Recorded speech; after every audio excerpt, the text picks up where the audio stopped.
The morning sun painted the Wyoming plains gold as Sarah Locke rode into Jackson with a half-dead horse beneath her, and nothing but $3 in her pocket. She had traveled from Pennsylvania after her father's farm fell into debt, following the trail of rumors about work opportunities in the West, though the journey had cost her everything except hope. The mare beneath her stumbled on trembling legs, foam flecking her mouth, eyes rolling with exhaustion and fear. Sarah whispered soft words and slid from the saddle, leading the animal on foot though her own feet ached in worn boots. As they entered the main street, townsfolk stopped to stare at the stranger with auburn hair tangled from weeks of travel, and a dress that had once been blue, but now bore the stains of dust and hardship. She walked past the general store, the saloon, the blacksmith's forge where sparks flew like orange fireflies.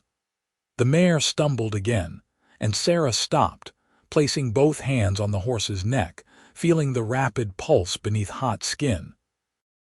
She closed her eyes and breathed slowly, her voice dropping to a melodic murmur that held no words but seemed to carry the rhythm of wind through grass, of rain on still water.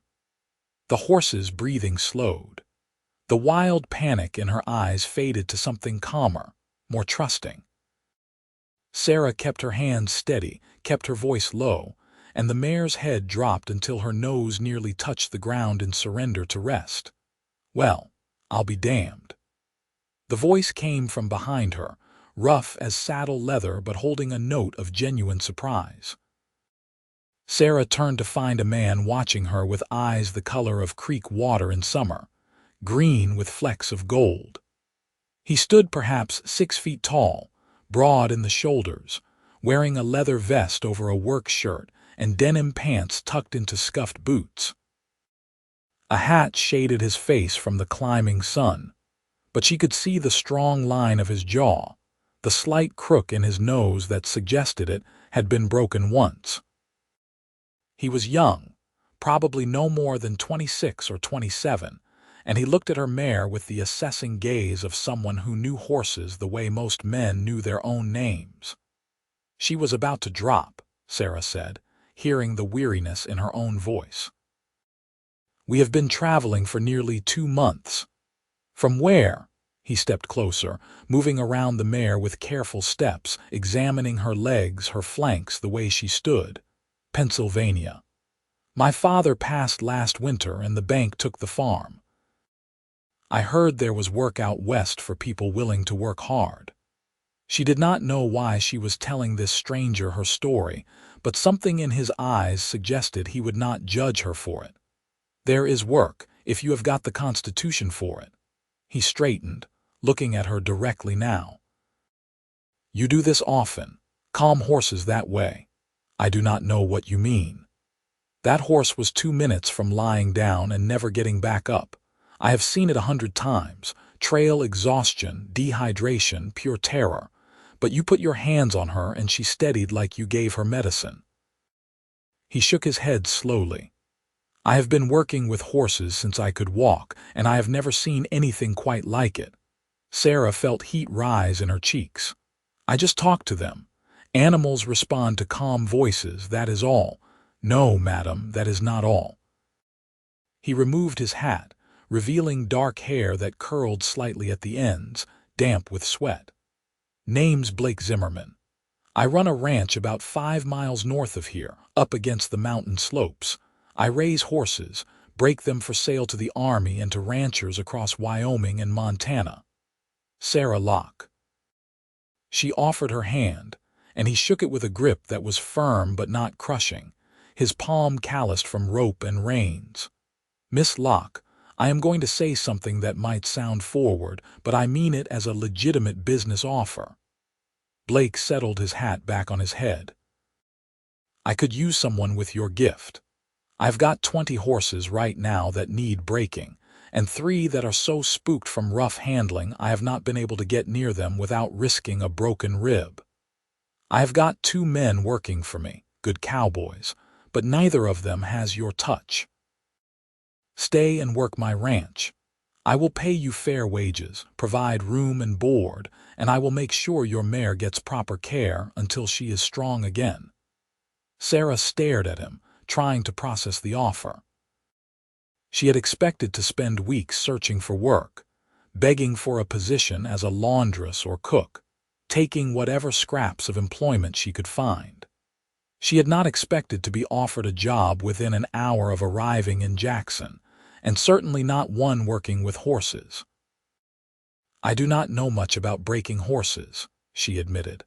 "I grew up on a farm, but we only had 2 plow horses and a riding mare. I am not asking you to break them the way most people do, with force and dominance. I am asking you to do what you just did with this mare. Calm them. Help them trust. I will handle the rest of the training, but if you can get them to the point where they will let me approach without trying to kick my head off, that is worth wages to me." Blake's expression was serious, businesslike, but there was something else there too, a spark of curiosity or maybe respect. Sarah looked down at her mare, who stood quietly now, breathing easier. She thought of her dwindling funds, of the uncertainty that stretched before her like an unmarked trail. She thought of her father, who had taught her to never turn down honest work from honest people. "I accept your offer, Mr. Zimmerman." "Blake," he corrected. "We are not formal at the ranch." "Can you ride, or do you need to walk?" "I can ride, but she needs water first." Blake nodded and gestured to a trough outside the general store.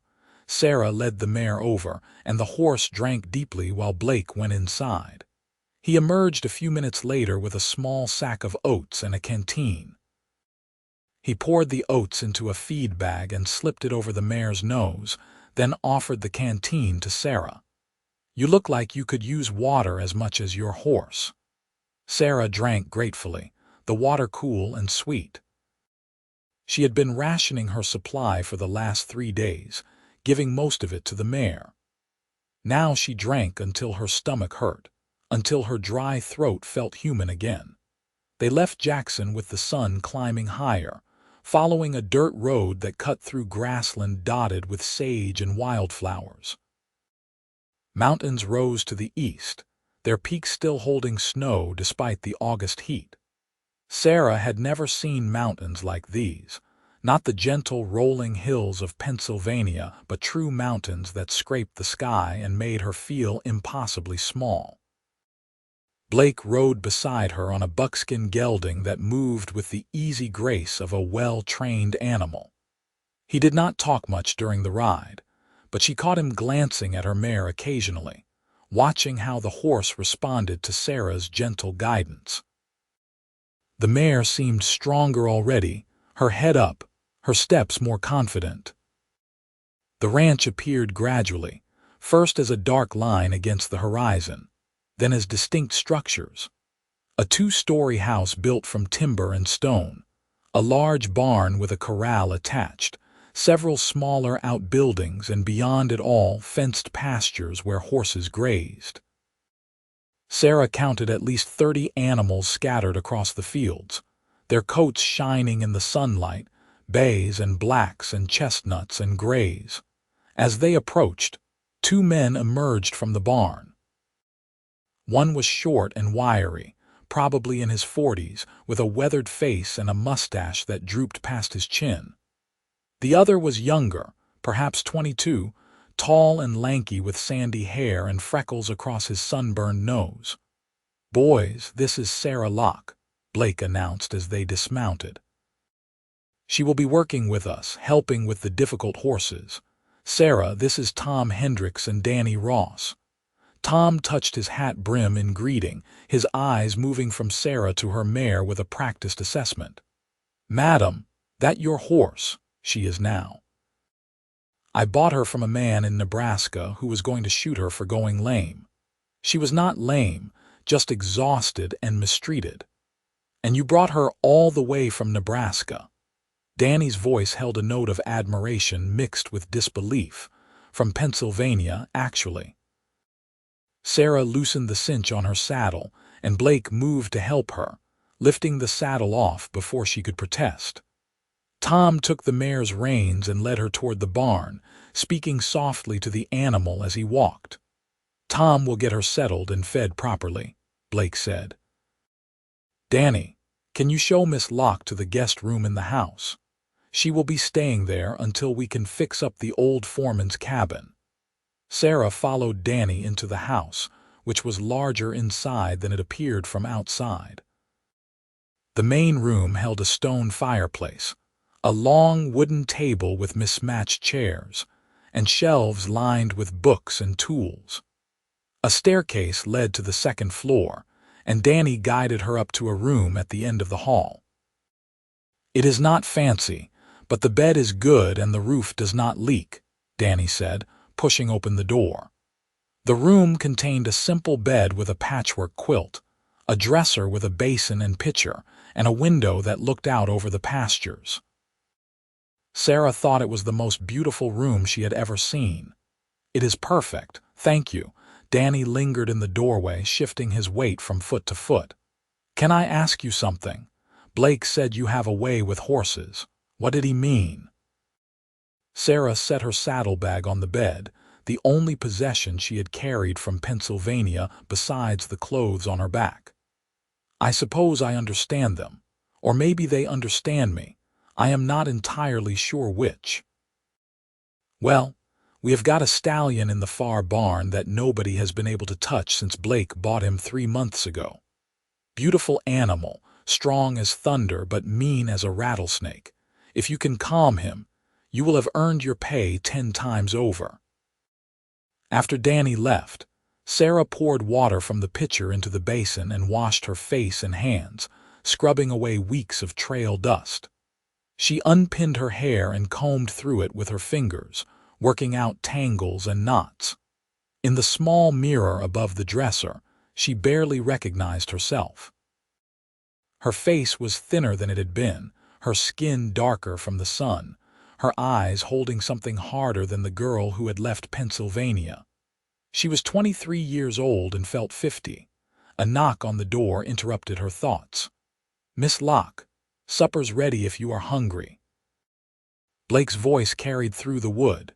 She found him waiting at the bottom of the stairs, and they walked together to the kitchen where Tom was dishing stew into bowls. The meal was simple but hearty, beef and potatoes and carrots swimming in rich broth, served with thick slices of bread. Sarah ate slowly at first, then faster as her body reminded her how long it had been since she had eaten a proper meal. "Your mare is settled," Tom said around a mouthful of bread. "Gave her a good brushing, checked her hooves, fed her sweet grain and alfalfa. She's got some sores from the saddle and her shoes need replacing, but overall she is in better shape than I expected given what you said about the journey. I tried to take care of her as best I could. You did fine, madam, better than fine." Tom nodded approvingly. "She trusts you." "That counts for a lot with horses." Blake leaned back in his chair, cradling a cup of coffee. "Tomorrow I want you to meet the horses, let them get used to you. Take your time, no rushing. The 3 problem horses are in the far barn like Danny mentioned. There is a black stallion named Midnight, a gray mare called Silver, and a paint gelding we call Patches. Previous owners beat them or scared them half to death, and now they trust nothing on 2 legs. What do you want me to do with them?" "Just what you did with your mare today. Be near them. Talk to them.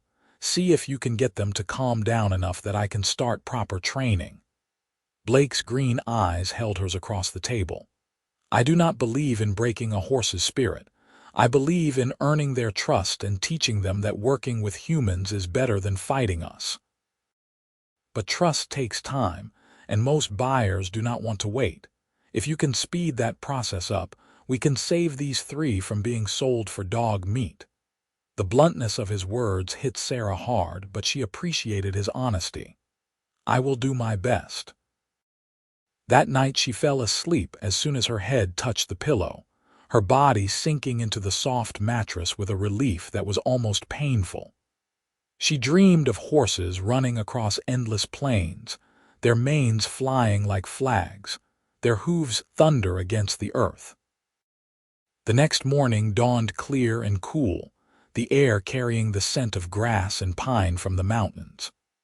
Sarah woke before sunrise, unused to the softness of the bed, and dressed in her only other set of clothes, a simple cotton dress that was cleaner than the one she had traveled in.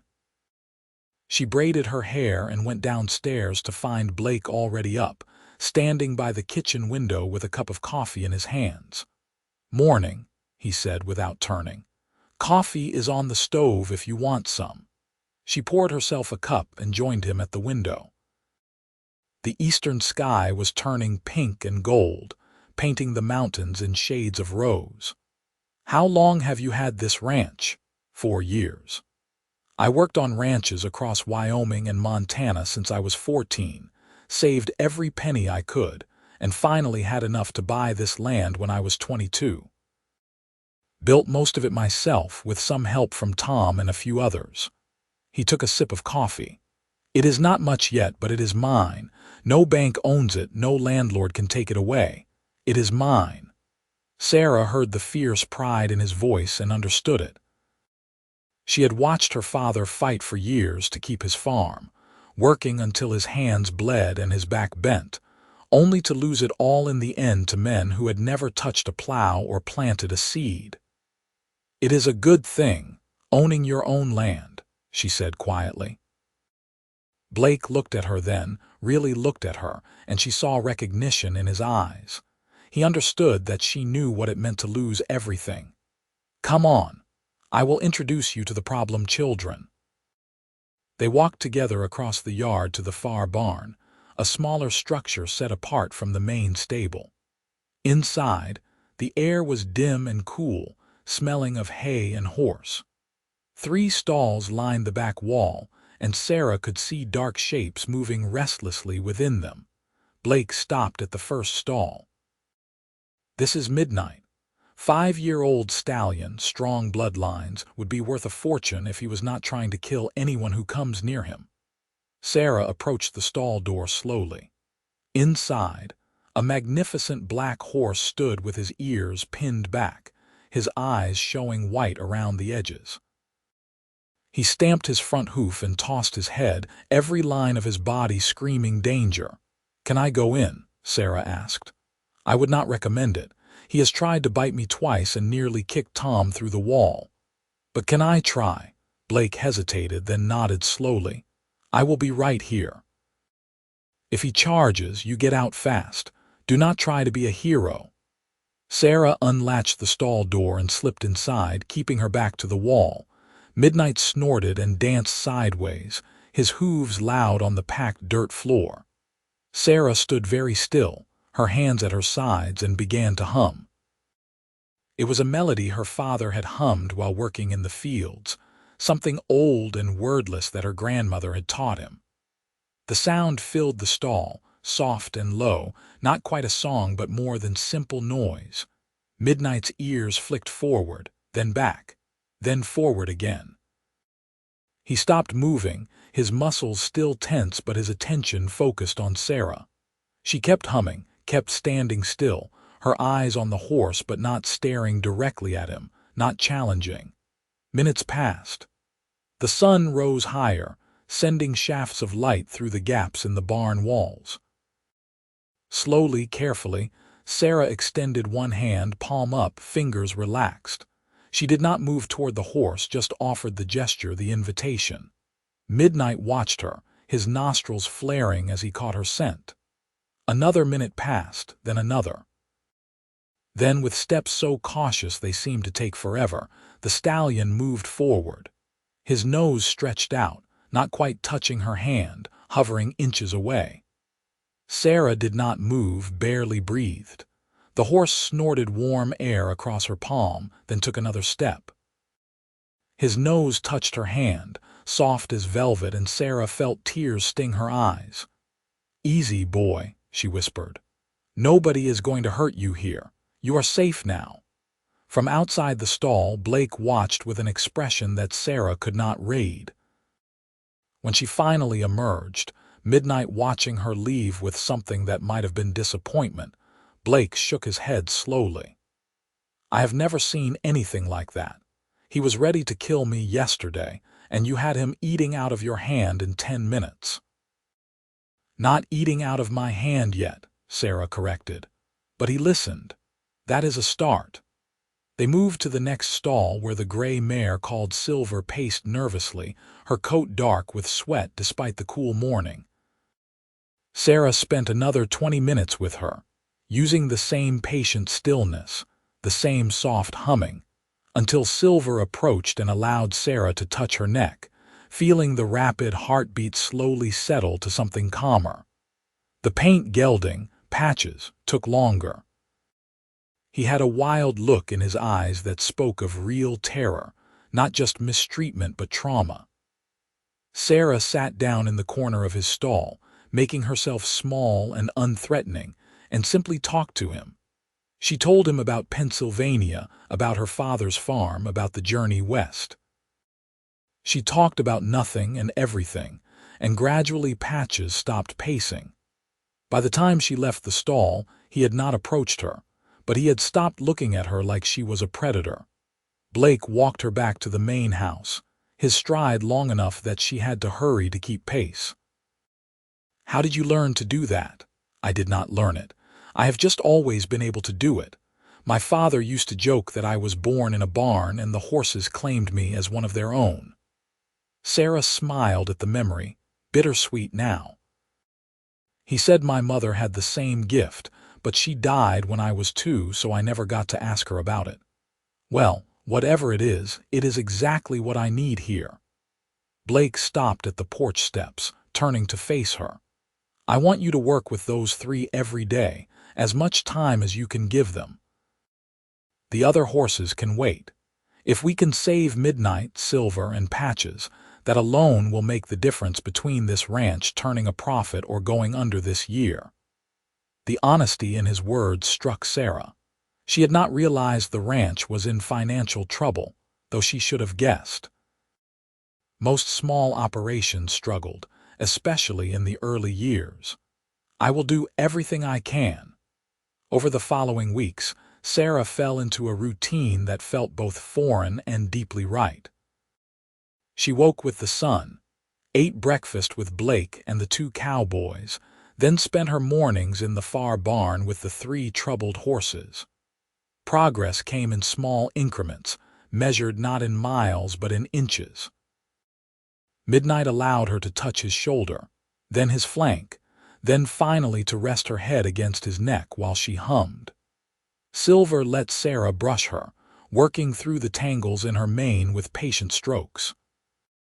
Patches remained the most difficult, but even he began to show signs of trust, approaching Sarah when she entered his stall instead of retreating to the far corner. In the afternoons, Sarah worked with the other horses, the ones who were not traumatized but simply needed training. Blake taught her how to fit a saddle properly, how to read a horse's body language, how to apply pressure and release at the right moments. She proved to be a quick learner, her natural empathy with the animals translating into skill. She also learned about Blake. He had grown up in Texas, the son of a ranch hand who drank too much and a mother who died when Blake was 10. He had run away at 14, unable to take his father's fists anymore, and spent the next 8 years working his way north, learning everything he could about horses and ranching. He was hard-working to the point of obsession, often staying up late to mend tack or repair fences by lamplight. But he was also fair, paying Tom and Danny good wages even when money was tight, never asking them to do anything he would not do himself. Sarah found herself watching him when she thought he was not looking, noticing the way he moved with unconscious grace, the way his hands were always gentle when handling the horses no matter how rough they might be with tools or lumber. She noticed the rare smile that transformed his serious face, making him look years younger. She noticed how he looked at her sometimes, a warmth in his green eyes that made her heart beat faster, One evening in late September, with autumn beginning to paint the mountains in shades of orange and gold, Blake found Sarah in the barn after supper. She was sitting in Midnight's stall, the black stallion lying down beside her, his massive head resting near her lap. It was a position of complete trust that had taken 6 weeks to achieve. "I have been thinking," Blake said, leaning against the stall door. "I have got a buyer coming next week, Army captain looking for horses for his cavalry unit. He is willing to pay top dollar for well-trained mounts." He paused, and Sarah heard the question he was not quite asking. "Midnight is not ready to be sold," she said firmly. "Neither is Silver. Patches might be close, but not yet." "I know. I was not planning to include them.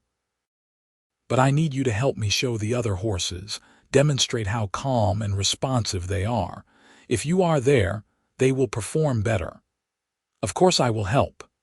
Sarah stroked Midnight's neck, feeling the powerful muscles beneath the sleek coat. "Blake, what happens to them if the sale does not go well? To Midnight and the others?" He was quiet for a long moment. "I will figure something out. I did not bring them here just to give up on them." The Army captain arrived the following Wednesday, a stern-faced man named Parker who had the look of someone who had seen too much hard service.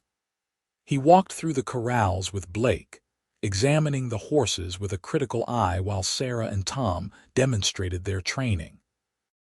The horses performed beautifully, responding to subtle cues, moving through gaits with smooth transitions.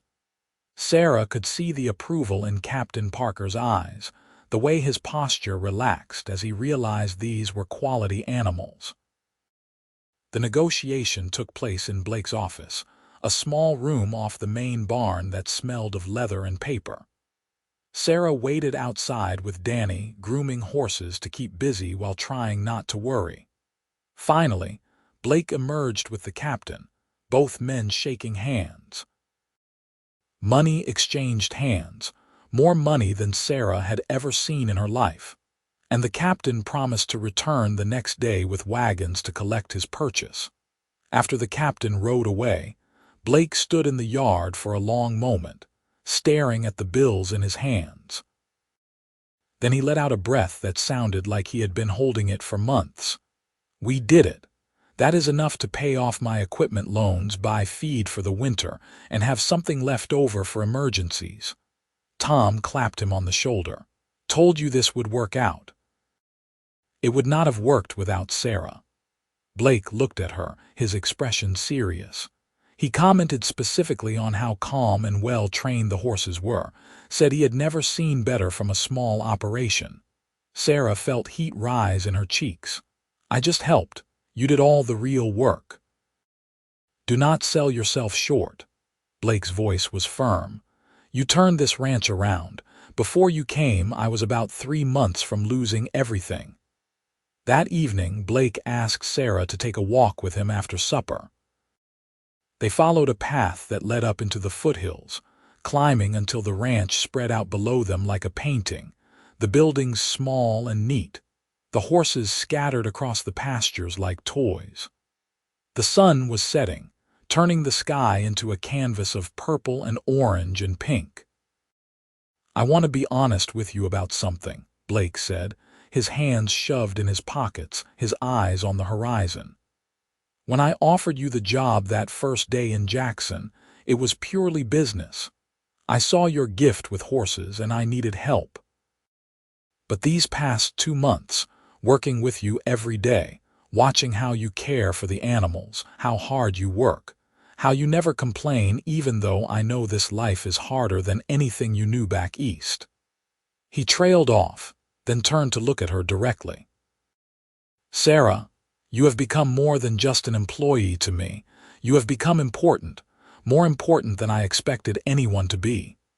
Sarah's heart hammered in her chest. She had been pushing down her own feelings for weeks, telling herself it was foolish to develop emotions for her employer, that she should focus on her work and nothing else. But now, hearing the uncertainty in Blake's voice, seeing the vulnerability in his eyes, She could not lie to herself anymore. "You have become important to me too," she said softly. "I did not come west looking for this. I came looking for work, for a new start, but I found something more." Blake stepped closer, close enough that she could see the different shades of green in his eyes, the faint scar above his left eyebrow. "I am not good with words. I spend most of my time with horses, not people. But I need you to know that I care about you, Sarah. More than care. I think I am falling in love with you." The words hung in the air between them, fragile and powerful. Sarah reached up and placed her hand on his chest, feeling his heart beat quick and strong beneath her palm. "I think I am falling in love with you too." Blake kissed her then, gentle at first, questioning, then deeper as she responded. His arms came around her, pulling her close, and Sarah felt like she was finally home after months of being lost. When they pulled apart, both breathing hard, Blake rested his forehead against hers. "Stay," he whispered. "Not just as an employee, stay as my partner. Help me build this ranch into something great. Stay and let me love you." "Yes," Sarah said, the word coming easily, naturally. "Yes, I will stay." They walked back to the ranch hand in hand as the stars began to appear overhead, the night air carrying the scent of sage and possibility. Tom and Danny were sitting on the porch, and when they saw Blake and Sarah's linked hands, matching grins spread across their faces. "About time," Tom said, his mustache twitching with amusement. "Danny and I have been taking bets on how long it would take you two to figure it out." "Who won?" Blake asked, unable to suppress his own smile. "Neither of us. We both thought it would take longer." The following months passed in a blur of hard work and growing happiness. Winter came to Wyoming with fierce winds and heavy snow, but the ranch was prepared. The horses were kept warm in the barns, fed on hay that Blake had wisely stockpiled during the summer. Sarah moved from the guest room to Blake's room, a transition that felt natural and right, and they spent the long winter evenings planning for the future. In March, with spring thawing the frozen ground, Blake took Sarah into Jackson and bought her a ring, a simple gold band with a small diamond that had belonged to his mother. They were married by the town preacher on a Saturday morning, with Tom and Danny serving as witnesses and half the town turning out to celebrate.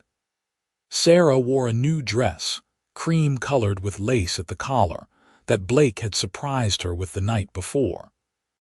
She had never felt more beautiful or more loved than she did standing beside him, speaking vows that promised forever. The ranch continued to grow. With the money from the Army sale and subsequent buyers who heard about Blake's well-trained horses, they were able to expand the operation.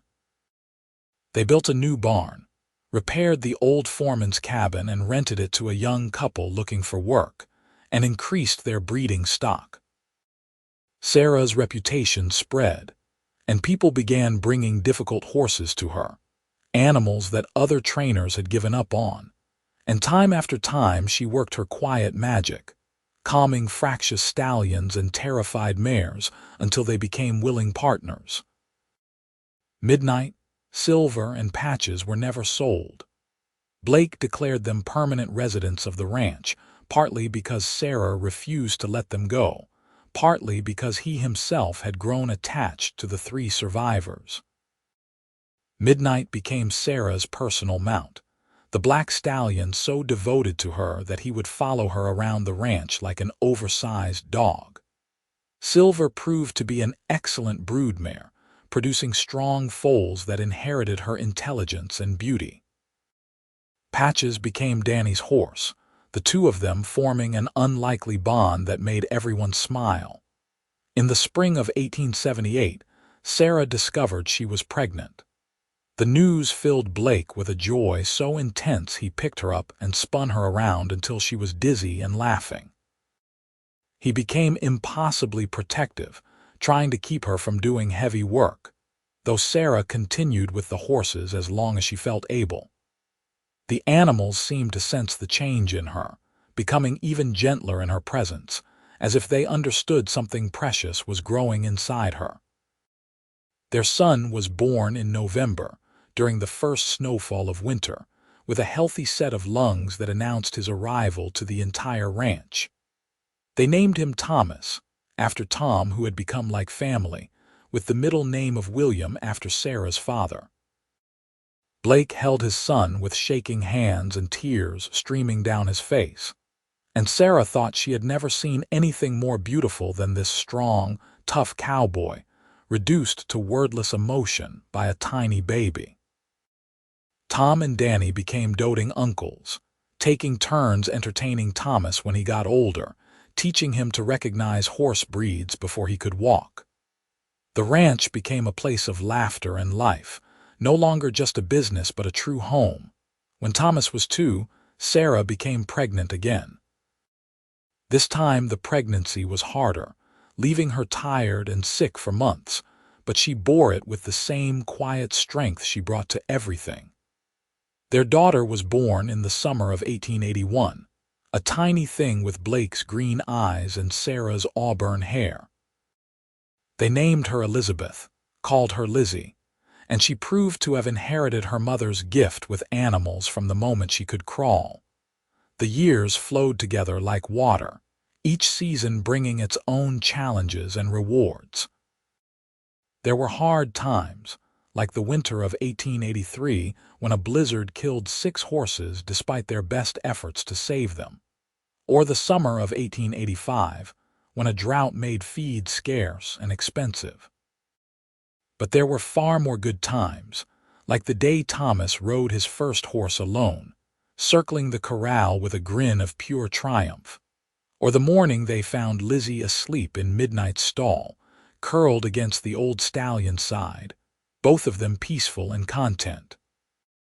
Blake and Sarah's love deepened with time, becoming less about passion and more about partnership, about knowing each other so well that words often became unnecessary.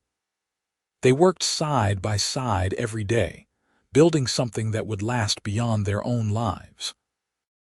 On quiet evenings, they would sit on the porch and watch the sun set over the mountains, Blake's arm around Sarah's shoulders, her head resting against his chest, and feel the deep satisfaction of a life well lived.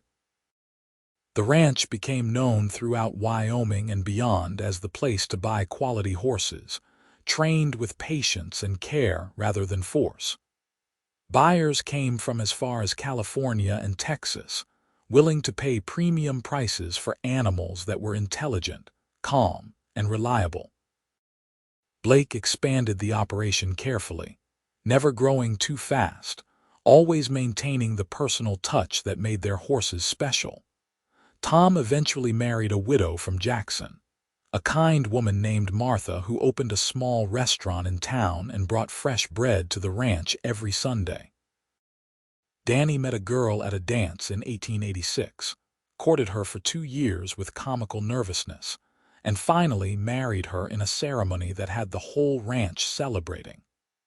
Both men built houses on ranch property, raising their own families while continuing to work alongside Blake and Sarah.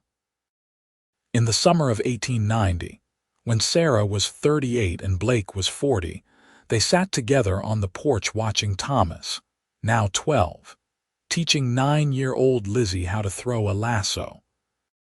The boy had his father's build and his mother's empathy with animals, already showing signs of becoming an exceptional horseman. Lizzie had her mother's gift magnified, able to calm even the most fractious horse with nothing more than her presence. "Do you ever think about that day I rode into Jackson?" Sarah asked, her hand finding Blake's automatically. "Every day," Blake replied. "I think about how close I came to losing everything and how one woman with a gift and courage changed my entire life. You changed mine too. I came west with nothing, running from loss and failure. I thought I was just looking for work, for a way to survive. I did not know I was looking for home." Blake lifted her hand to his lips, kissing her knuckles gently. "This is your home. Always.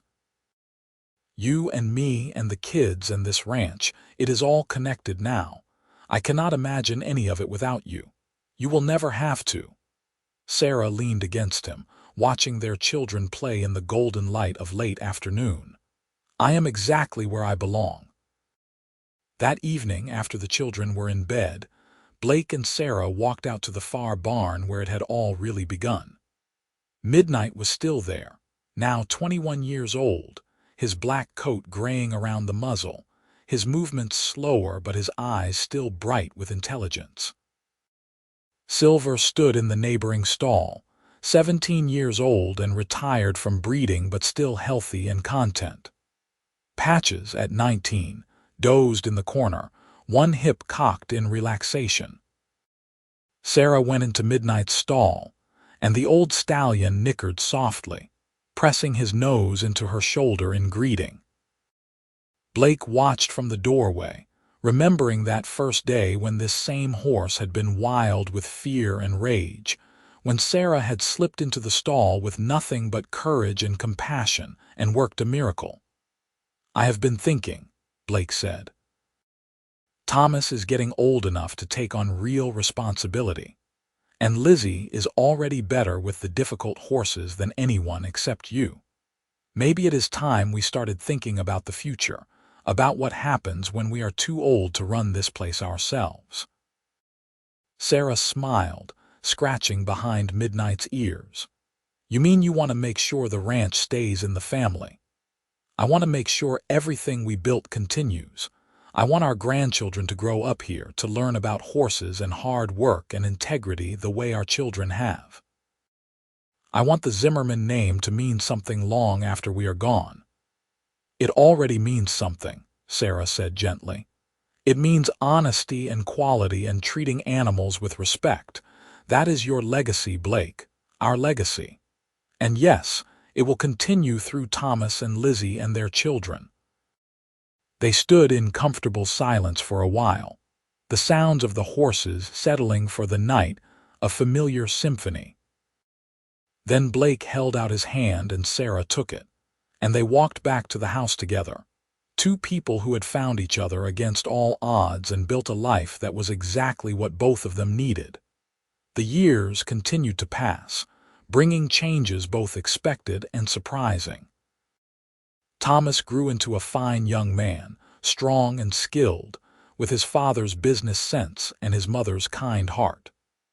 At 20, he married a rancher's daughter from Montana, a spirited young woman named Catherine who fit into the family as if she had always been there.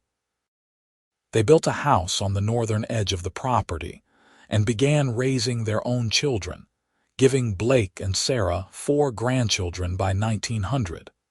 Lizzie proved to have no interest in marriage, at least not in her youth. She was too busy working with horses, developing her gift into something almost uncanny. By the time she was 20, people were traveling from 3 states away to bring their problem animals to her. She commanded fees that made Blake proud and used the money to buy her own string of horses, breeding for temperament as much as physical ability. When she finally did marry, at 32, it was to a veterinarian from Jackson who understood her dedication to her work and supported it completely. Blake and Sarah grew old together, their bodies wearing down while their love remained constant. Blake's dark hair turned silver, his shoulders grew stiffer, and a fall from a horse when he was 60 left him with a limp he would carry the rest of his life. Sarah's auburn hair faded to white. Her hands developed arthritis that made the fine work of tack repair difficult, and her back ached on cold mornings.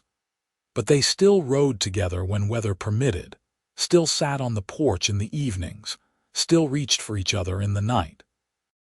Tom passed in 1902, dying peacefully in his sleep at 64. The whole ranch mourned, and they buried him on a hillside overlooking the pastures he had helped build and maintain for over 30 years. Danny spoke at the funeral, his voice breaking as he remembered his friend and mentor. Blake stood with his arm around Sarah. both of them remembering the wiry cowboy who had been there from nearly the beginning, who had become family in every way that mattered.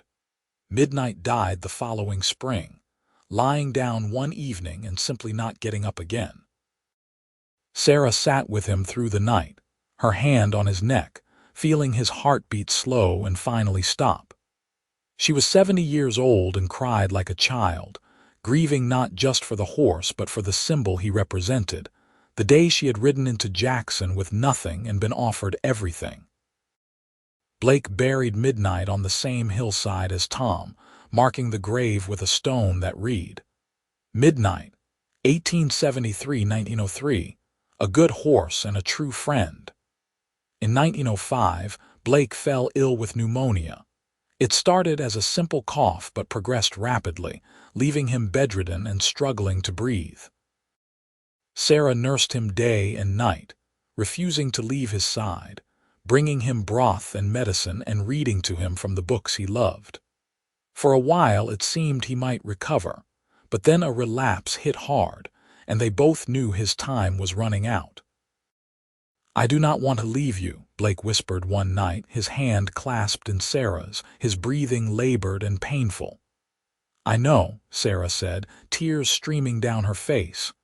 "But you have fought so hard, my love. If you need to rest, it is all right. The ranch is secure. The children and grandchildren will continue what we started. You have done everything you set out to do and more. I need you to promise me something." Blake's eyes were fever bright, intense even in his weakness. "Promise me you will stay here. This is your home. Do not let grief chase you away." "I promise. This is where I belong. This is where we built our life together, and I will not abandon it." Sarah leaned down and kissed his forehead gently. "I love you, Blake Zimmerman. From that first day in Jackson to this moment, you have been the best part of my life. And you have been mine." Blake smiled, a shadow of his younger self's rare, transforming smile. "I would do it all again, exactly the same way, just to have you beside me." He died just before dawn, slipping away so quietly that Sarah almost did not realize he was gone. She sat with him for a long time, holding his hand, memorizing his face, saying goodbye to the man who had given her a home and a purpose, and a love that had sustained her for nearly 30 years. Then she kissed him one last time and went to tell their children. They buried Blake on the hillside beside Tom and Midnight, the three of them together overlooking the ranch that had been their life's work. The funeral drew people from across Wyoming and beyond, ranchers and buyers and friends, all come to pay respects to a man who had been known for his integrity and skill. Sarah stood dry-eyed through the service, her grief too deep for public tears, her children on either side supporting her. After everyone left, she walked back to the house alone. It felt empty without Blake, hollow and echoing, but it was still home. She had promised him she would not leave, and she kept that promise. She continued to work with the horses as her health allowed, teaching her grandchildren the secrets of communication and patience that had made the ranch famous. She sat on the porch in the evenings, remembering the feeling of Blake's arm around her shoulders, finding comfort in the memories even as she ached from his absence. Sarah lived another 12 years, dying peacefully in her sleep in the spring of 1917 at the age of 85. Her children found her in the morning, lying in the bed she had shared with Blake for so many years, a faint smile on her face as if she had seen something wonderful in her dreams. They buried her beside Blake, reuniting them on the hillside where they could watch over the ranch together. The Zimmerman Ranch continued to operate for generations, passed down through Thomas's line, and managed with the same principles Blake and Sarah had established. Photographs of the founders hung in the main house, a serious-looking man with green eyes and a woman with auburn hair turned white, both of them standing beside a magnificent black stallion. The story of how they met, How Sarah had ridden into Jackson with nothing and been offered a job on the spot because she could calm horses with just her presence, became family legend, told and retold to each new generation.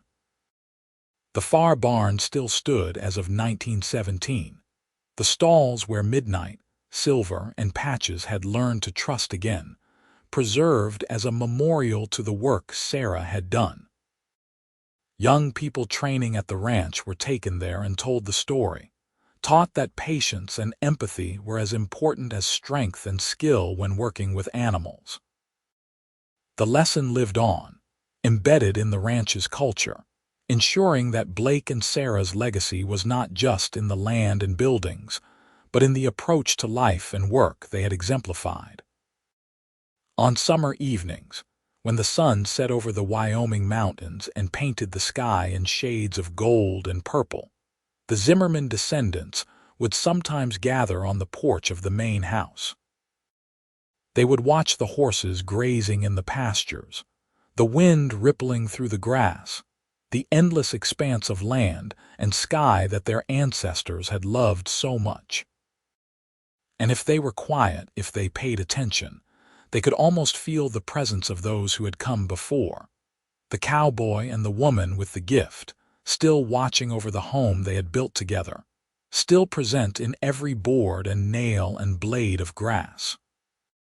The ranch was their monument, more enduring than stone, more meaningful than gold. It was proof that two people who found each other at the right moment, who chose to build rather than simply survive, could create something that would outlast their own lives. It was a testament to hard work and dedication, but more than that, it was a testament to love, the kind of love that transformed both the people experiencing it and everything they touched. And so the story ended not with an ending but with a continuation, with children and grandchildren and great-grandchildren carrying forward the values and dreams of Blake and Sarah Zimmerman. The woman who could calm horses with just her presence and the cowboy who had said, "Stay and work my ranch," were gone, but they had never really left. They lived on in the land, in the animals, in the people who bore their name and their legacy. They lived on in every act of kindness toward a frightened horse, every patient hour spent earning trust instead of forcing obedience, every decision to do what was right rather than what was easy. The sun set on the Zimmerman ranch as it had set thousands of times before, painting the world in beautiful colors, promising that tomorrow would come with new challenges and new opportunities. The horses settled into their barns, the cattle moved slowly across the distant fields, and the wind carried the scent of sage and grass and possibility. Somewhere in the fading light, if you believed in such things, two figures walked hand in hand, checking on their life's work one more time before full darkness fell. It was a good life they had lived, a good legacy they had left. And in the end, that was all anyone could ask for, to be remembered with love and respect, to know that their time on earth had mattered, had made things better for those who came after. Blake and Sarah Zimmerman had achieved that and more, and their story, the story of how they found each other and built a future together in the wild and beautiful land of Wyoming, would be told for as long as anyone remembered that love and hard work and compassion could transform the world.